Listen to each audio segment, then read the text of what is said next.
Welcome back to the show, folks. I'm the Beer Adventure. And I'm Becky. And this episode, we've got the Breckenridge Brewing Company's Nitro Irish Stout. Well, it's an Irish Stout, so I'm happy. And it's a can, so I'm happy. And it's a Nitro, so she's happy. And so, let's get started. You pour it. Wow, the Nitro tablet is going haywire. You've really got a soft pour this one. I don't know if it's this can or if it's this beer. Matter of fact, the last time I had this beer, I don't remember having this issue with the Nitro tablet. But I don't remember having near these issues with the Nitro tablet the last time we drank this beer. Let me just pour another one. I do have another. Wow, it is going bananas. It doesn't smell like bananas. Oh, mate. He's saying it went bananas, not smells. Okay, my bad. So, well, the widget has kind of gone crazy on this one. It says it tastes great from the can or experience nitro in a glass. To be honest, we tried to start off this video and that part's going to be on the blooper reel. You can definitely tell we got nitro going on here. Mm-hmm. Okay. I've had this beer before and I did not have the overactive nitro widget before. So, well, let's see what we can get going here. You want to drink out of this one? Let me have a little sip. Let me have a sip of this. Let's head on this one. Here, go ahead, take one out of it. Okay. Drinking it through so much head is different than the last time I drank it straight out the can.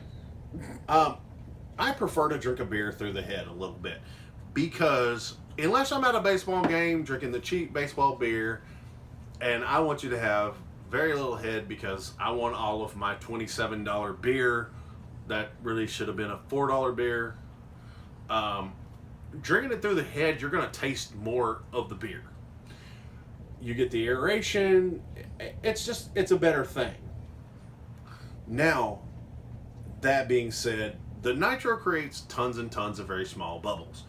That's the cool thing about Nitro. Most of the time you'll see stouts on Nitro. I have been to a place and had a different beer on Nitro, and it also was pretty cool. The Nitro gives it a creamier, smoother mouthfeel. I will always say that.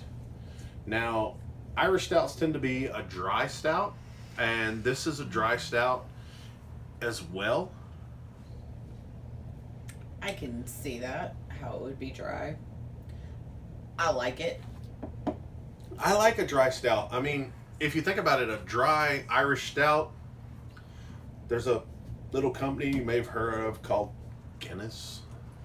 Yeah. No, never heard of it. They make a dry Irish stout. I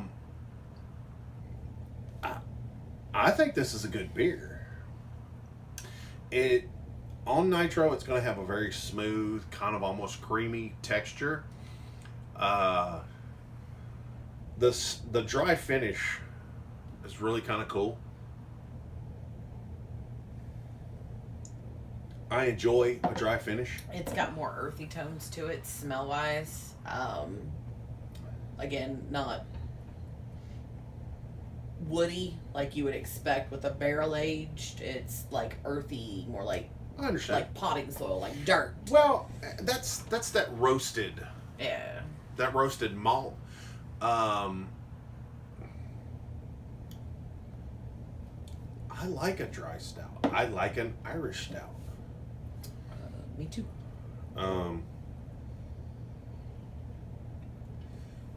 The smell is the traditional. You know, you smell the roasted notes. I know a lot of people are going to say they taste coffee. I think people tend to say I taste coffee when it's really just a roasted malt. Then again, I'm not a huge coffee fan.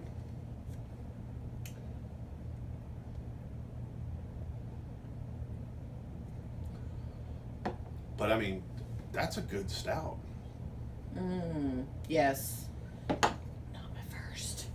Yeah, I've had this before. This is a good. This is my first review of it. This is not my first can of it. I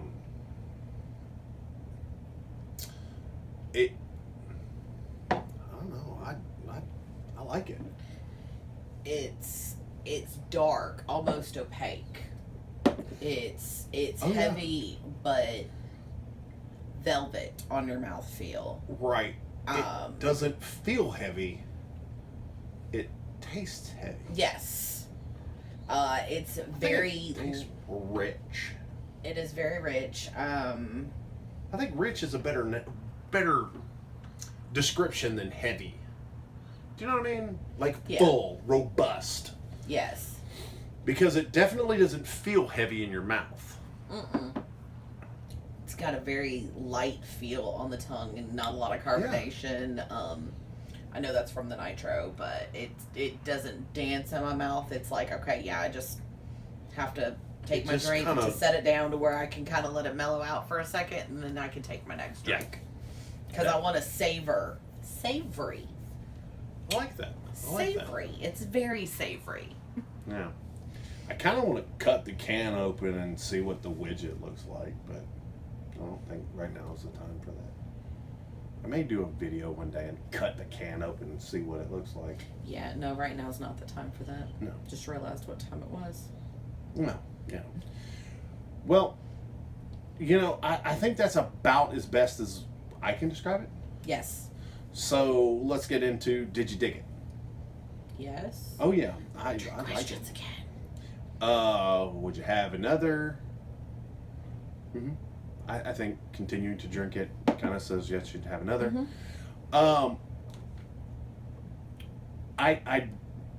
This is the big can. I've only ever seen this in a 4-pack, and because it's a nitro, you know, it's cans, so it's 4-pack of cans. So the whole pick 6 thing is kind of. However, if I could get one of these in a pick 6, I would probably get a 4-pack and then 2 other beers. Yeah, I mean, I can see that. Yeah, it's definitely worthy of getting quite a few more. I could see this being this is a good fridge beer. Yes. So have plenty in the fridge. Yeah. Yeah. Okay. So on our rating, where we go 1 to 10, where do you put this? It's an 8 for me. Absolutely, this is an 8. It's a great beer. It is a really, really tasty, really phenomenal beer to me. You know, I know a lot of people tend to leave their stouts for the colder months. I think you're missing out. You know, stouts are good all year round. I have such a hard time because I'm not the beer drinker in the summer, because stouts, porters, and things like that aren't available because they're winter beers. It's not. I'll drink it all year long. I mean, there are beers that are better for certain things. There's some beers that are lawnmower beers. There's some beers that's sitting by the fire beer. But to me, a stout's an all year long beer.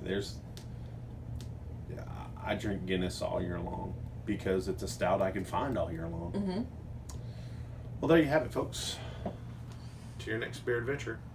Cheers. Cheers.